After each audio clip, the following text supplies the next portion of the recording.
আজকের দিনটা ছিল ভাইফোঁটার দিন। আর ভাইফোঁটার দিন সকালবেলা আমার দিদি বানাচ্ছে এখানে চিকেন রোল। তো সকালবেলা এটাই সবাইকে দেওয়া হবে, আর তার সাথে তো মিষ্টি রয়েছে।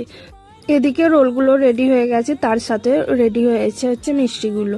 তো এখন দেখো সব থেকে বড় সদস্যদের এখন ফোঁটা চলছে, তারপরে আমি এখন দিচ্ছি আমার দাদাকে ফোঁটা। তো আমাদের ফোঁটার পর্ব শেষ হয়ে যাওয়ার পর রান্নাঘরে এলাম, তো মা ওখানে করছে মটনটা আর দিদি করছিল চিকেন পকোড়া। তো তারপরে দেখো রাত্রিবেলা একটু গিফটগুলো দেখছিলাম, এইগুলোই সব দাদা ভাই সবাই সব মিলিয়ে দিয়েছে। আর সমস্ত গিফটগুলোই ভালো হয়েছে। গিফট তো গিফটই, তাই না? সেটা দামি হোক আর কম দামি হোক, গিফট সবসময় ভালোই হয় আর পছন্দের হয়।